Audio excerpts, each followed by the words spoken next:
Tonight for Christmas, we're going to take you to a place outside our world. It's not Mars or Venus, but it might as well be. It's a remote peninsula in northern Greece that millions believe to be the most sacred spot on Earth. It's called Mount Athos, and prayers have been offered here every day with no interruption for more than 1,000 years. It was set aside by ancient emperors to be the spiritual capital of Orthodox Christianity, and has probably changed less over the centuries than any other inhabited place on the planet. The monks come here from all over and do everything they can to keep what they call the world far away. Not surprisingly, journalists are not exactly welcome. For more than 2 years, we corresponded, negotiated, and frankly pleaded for an invitation, but ran into one monastic wall after another. Then, as we first told you last spring, much to our surprise and delight, the monks finally said, "Okay, come see who we are." The story will continue in a moment.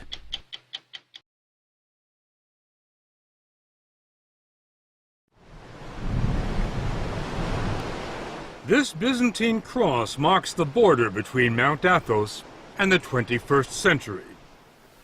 The monks come here, as they always have, for the beauty, the tranquility, and the isolation. But most of all, for this.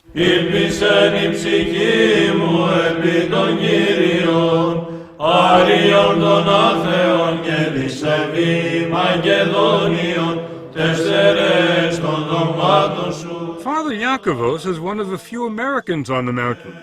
He's been here more than half his life. You have to understand the words that we're saying in today's liturgy are the same words that Christ was saying, the same words that saints from the 1st century, the 2nd century, the 3rd century, the 4th century. And nothing has changed in Orthodoxy since then. It's the only branch of Christianity that can make that claim. Father Eliseos is the abbot, the top man, at Simonas Petrus, one of the 20 monasteries. It was Abbot Eliseos who invited us here, and never let us forget what a rare privilege it was. It happened once, in 1981. The last time you invited a television crew here was 1981. Correct.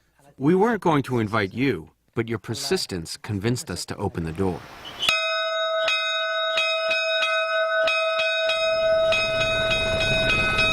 The door he opened revealed the wonder that is Simonas Petrus, which fits like a crown on top of a rock 800 feet above the Aegean. It was built in the 14th century, and the monks will tell you it must be considered a miracle that it hasn't fallen into the sea.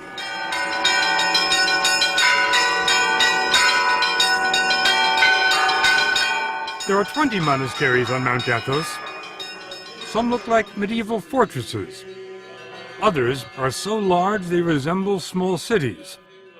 They rise from virgin forests and line the coast, shrouded in mist. There's nothing on this 130-square-mile peninsula other than monasteries and monks. Nothing. We expected Mount Athos to be a quiet place, but we couldn't have imagined how quiet until we were dropped off here. The silence is only broken by the occasional tapping on a chiseled piece of chestnut. It's a call to prayer, and it started being used here before there were bells. The monks here have one goal, and that is how to get closer to God. Father Serapion wanted us to understand that there is no place on earth closer to heaven than Mount Athos. Every day, 1,000 divine liturgies are celebrated on the peninsula. It's unique in the world and in the Orthodox Church. Exactly what makes it unique? It's the absolute way of life of the monks. It's a Spartan way of life, but all the monks we talked to said they never want to leave, not even for a day. So they try to be self-sufficient. They grow their own fruits and vegetables, do their own tailoring, and when they get sick, there's an in-monastery doctor, Father Imolaos, who's not very busy because the monks are in excellent shape. There's remarkably little cancer, virtually no heart disease or Alzheimer's. They must be doing something right in addition to drinking wine at 9 in the morning. They eat 2 meals a day. There's what they call the first meal, which lasts 10 minutes, and the second meal, which lasts 10 minutes. There's no meat and no dinner table conversation. The only sound, a monk reading from sacred texts. We were surprised by how busy the monks are. When they're not praying, they're working.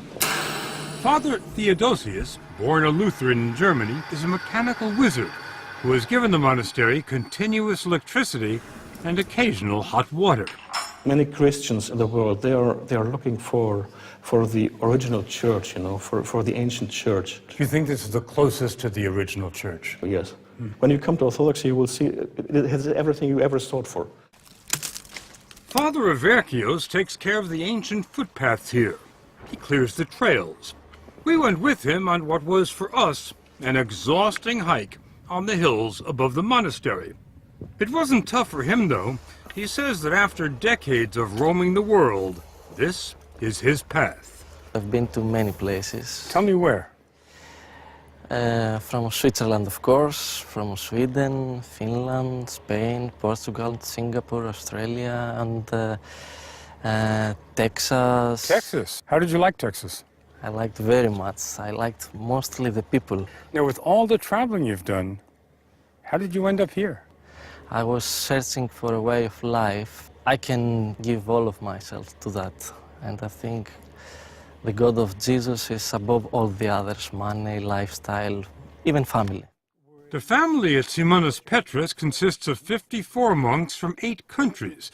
Father Yaakov came here 25 years ago from Winthrop, Massachusetts. This is about as beautiful as it gets. I think so. He took us on a tour of the monastery. It'd be tough enough to build a monastery on top of a rock today, but how did they do it in the 13th century? You know, that's something which even modern-day architects are amazed at. When the workers came and saw the site where St. Simon, the founder of our monastery, wanted to build, they looked at him and they said, "You're crazy." "Are you crazy?" Of course. So being crazy was not a bad thing. No, not at all. Now, back then, how did you get stuff up here? We have mules. It takes 15 minutes to walk through the monastery into the sunlight. Enough time to find out that Father Yaakov's journey to Mount Athos started at the age of 6, when his father showed him a picture. It was just so impressive. And I turned around and I said to him, "Dad, you know, I don't think that I'm going to be able to believe that somebody lives in that building until I step on those balconies myself." Destiny. It is a little bit too. From the age of 6. Yes. Father Yaakov doesn't follow what's going on in Winthrop or anywhere else today. There are no newspapers, no radio, no television on Mount Athos. There are a few telephones, and Father Yaakov got a call last year. His father was dying.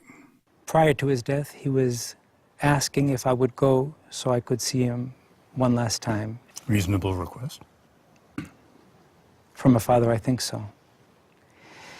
My response was negative, though. You didn't go? I didn't go. I didn't go because of the fact that monastics do not go to funerals of their relatives or their friends.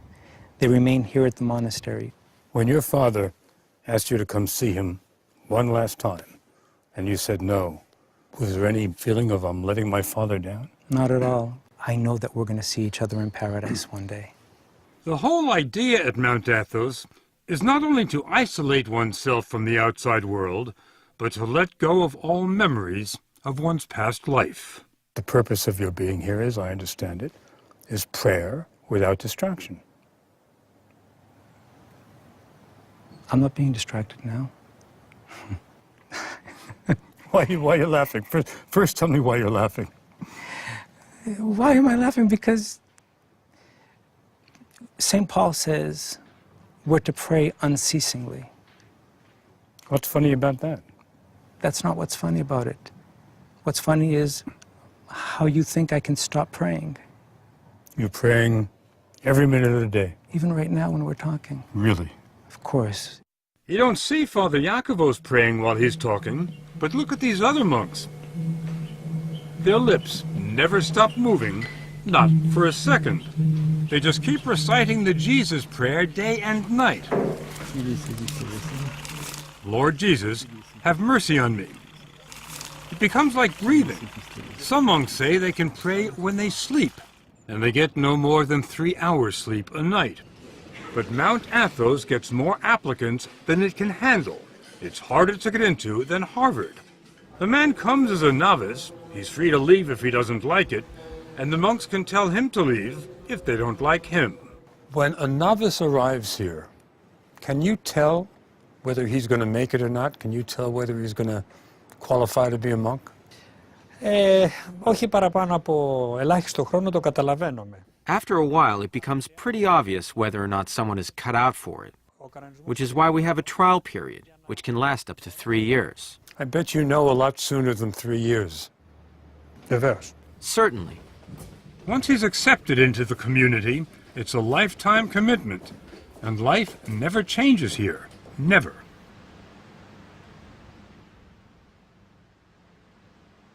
Every day at 3 in the morning, a single bell rings, informing the brothers that it's time to stop praying on their own and start praying in church. On a typical day, and every day is a typical day, the services last 8 hours. The monks say it's an 8-hour conversation with God, a dress rehearsal for eternity. And remember, this doesn't only happen on Sundays, it happens every day, 365 days a year. A monk never gets a day off. This is the Divine Liturgy, the life of Christ celebrated by men whose only passion is to move closer to Christ every day. The depth of their devotion defies description. They didn't look like the same monks we had met in the gardens and the workshops. They were utterly transformed, with a concentration so profound they were immune from distraction. There were occasional flashes of ecstasy. This old monk could have risen out of a Rembrandt. Βούλο μεουν προσεύχεστε τους άνδρας εν παντή τόπο.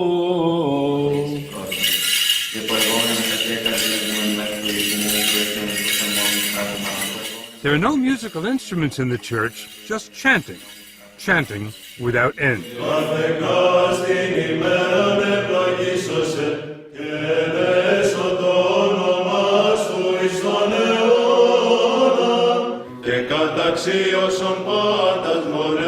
Many of the voices, the basses in particular, could have made it at the Met.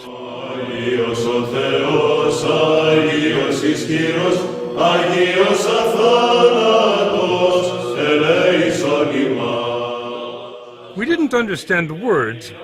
We didn't really have to. This phrase we knew.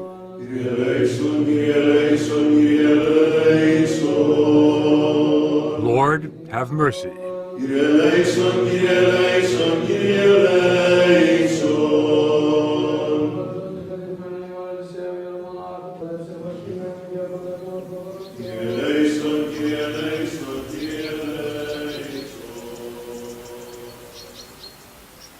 The most miraculous thing about Mount Athos, when we return.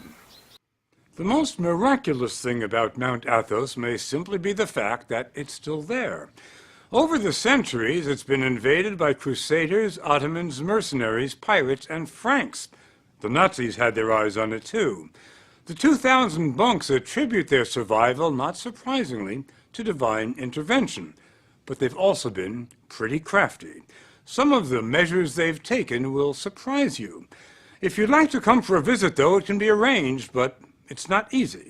First, you'll need a visa issued by the monks, and unless you're an Orthodox pilgrim, it can take a while. Next, you'll fly to Athens, and Make your way to a scruffy little town in northern Greece where there's no airport and where the roads are dicey. Then you'll hop on a ferry, unless the trip has been canceled because of rough seas. That happens all the time. But on a calm day, it can be a very pleasant ride. The story will continue in a moment.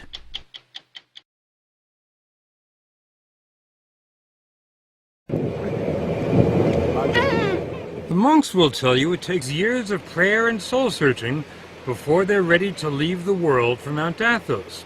For the likes of us, though, it takes little more than an hour. It was the beginning of Lent when we took these pictures, and the ferry was packed with pilgrims from all over the Orthodox Christian world.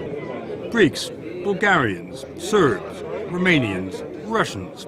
It wasn't long before the first monasteries came into view, and we thought we were sailing to Byzantium, to a fantasy land of castles and palaces.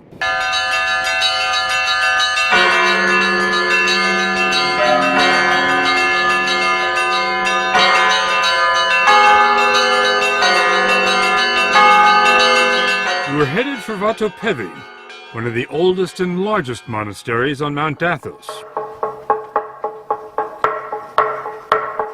It had the feel of a medieval city. Holiness seemed to seep from the very stones, from the frescoes on the 10th century church, from the marble font for holy water. But then there was the monastery's secular-looking centerpiece. There's nothing remarkable about the clock tower at the Refectory Monastery, except for one thing. Check out the time. It's just about 8:30. Now, my watch reads 2:30. That's a 6-hour difference, and there's nothing wrong with their clock or with my watch. It's because the monks on Mount Athos keep Byzantine time. The day starts at sunset, not at midnight. The monks measured time this way during the days of the Byzantine Empire. That's the Christian empire that followed the fall of Rome, and that's the flag they still fly here. How long ago did the Byzantine Empire fall? 1453. 1453. That's a well-known fact. Well, it wasn't to us, but to Father Serapion, 1453 is the day before yesterday. This peninsula is the only place in the world that still keeps Byzantine time. Κρατάει αυτή την ορολογία. It has maintained this time for some 550 years. It was harvest time when we arrived, and dozens of monks were hard at work in the olive groves on the hills overlooking the monastery. That's where we ran into Father Nicandros from Melbourne, Australia. This place looks like a summer resort, like a holiday resort, like a retreat, but it's not. It's an arena. It's an arena? Yes. What do you mean? The unseen warfare. Unseen warfare? That's right. What does that mean? We fight against the angels of the dark side, you see, of the demon, of the devil, Satan. The battle against Satan and the dark side is waged here every day. The spiritual leader at Refectory is Abbot Ephraim. Here, the life of Christ is experienced in a genuine way, and this doesn't happen in many other places in the world. What I'm talking about is the art of salvation. It just so happened that while we were there, the monks celebrated an elaborate 7-hour vigil, and the church was packed with pilgrims. It's held once a year to honor the archangels Gabriel and Michael. According to the Bible, Gabriel and Michael led the army of angels that expelled Satan from heaven.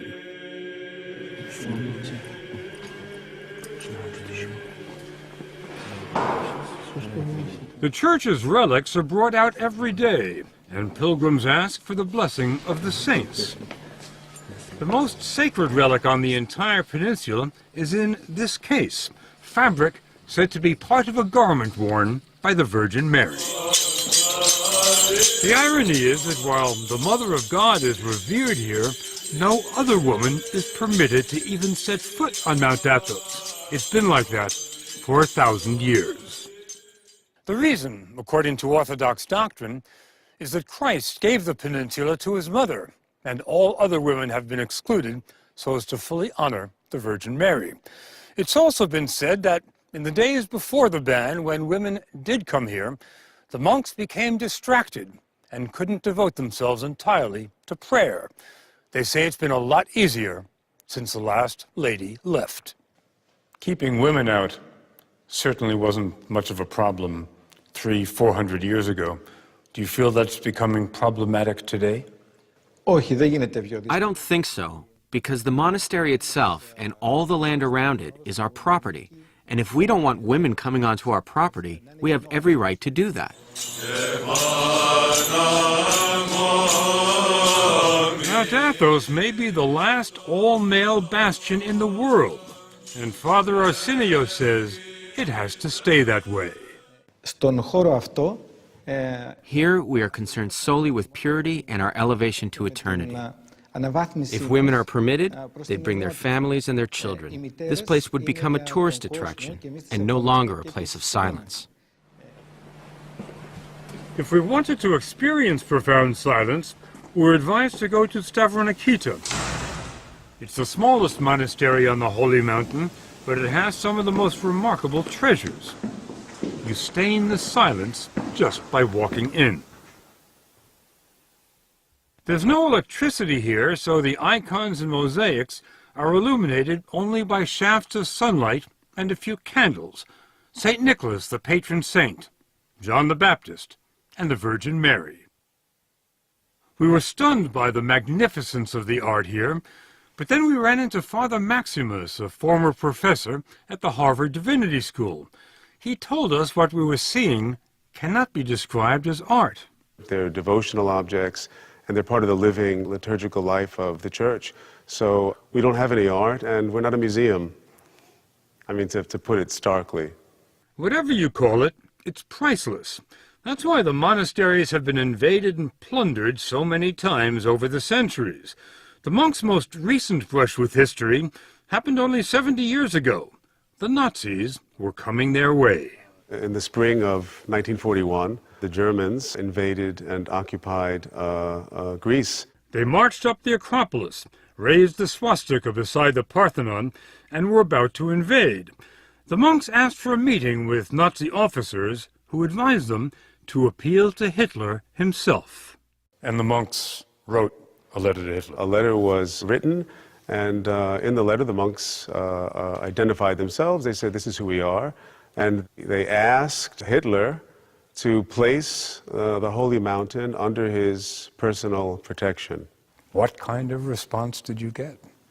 Well, it seems that Hitler liked the idea and accepted the invitation to become the personal protector of the Holy Mountain. Well, let me just get that straight. Hitler, the personal protector of the Holy Mountain. That's right. That's right. Hitler did send a team of German academics to Mount Athos. They took 1,800 pictures of the mountain's treasures, and it wasn't because they enjoyed photography. Hitler wanted the monastery's riches in Berlin. The professors were sent as an advance team to catalog the treasures of the Holy Mountains so that a selection of things could be made to be removed. Didn't happen, did it? No, it didn't. Not a single thing was taken. Father Maximus believes they have the Russians to thank for that by the time the Nazi scholars completed their work, Hitler was bogged down in Russia and wasn't thinking about icons. That Nazi period has been largely forgotten here. To the monks, it was just one more blip on the road, and a small one at that. Today, Vatopedi is the most popular destination on the mountain. It hosts 35,000 pilgrims a year and offers more than spiritual sustenance. The monks have their own fishing boats, and the catch is pretty good. The fish are served fresher than in any Greek restaurant. The refectory dates from the 12th century, and since the 12th century, the food here has been free. Vatopedi has been supported by rich benefactors, emperors, princes, kings, and today, partially by pilgrims with deep pockets who commission icons in the making. But the ancient treasures? Not a chance. They can't even see them. They're under lock and key. It's not a new security system, but it works. Normally, it takes more than one monk to unlock the door, because no one monk is allowed to have all 4 keys at the same time. It's sort of a medieval version of the nuclear launch control. Do you keep those keys in your pocket, Father? Try not to. Father Matthew from Fond du Lac, Wisconsin, was given the abbot's blessing to let us into the inner sanctum. Once inside, there was still another hidden door. Behind the curtain. We walked into the world of Byzantium. It was hard to imagine that everything here was at least 600 years old, because the brilliance had not faded. There are almost 4,000 icons stored in this monastery alone. Wow. The highlight, a 14th century icon of Christ. Every monk will tell you the sole purpose of life on Mount Athos is to get closer to Christ every day. And they say total union with Christ is only possible when they leave this world. Πρώτο πράγμα που κάνει ένας μοναχός είναι να αγαπήσει το θάνατο.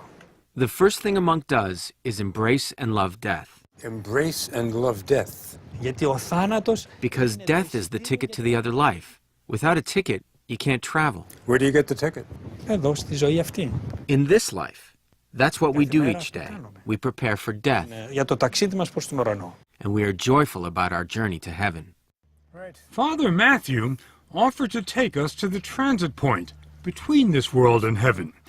When a monk dies, he's buried until there's nothing left but bones. Then he's brought to where every monk who's ever lived here ends up, the ossuary. Any idea how many skulls there are here? Thousands. I'm not sure how many thousands. Any idea how far they go back? The ones here would be to the 16th century. When you look at the ossuary, what comes to mind? Mostly I see that this is where I'm going to be. I always like to say these are my future roommates. There was nowhere for us to go from there. So we headed back to the mainland. The monks invited us to come back any time. And if we do, or if our grandsons or great-grandsons do, after 10 days here, this much we believe. Mount Athos will not have changed at all.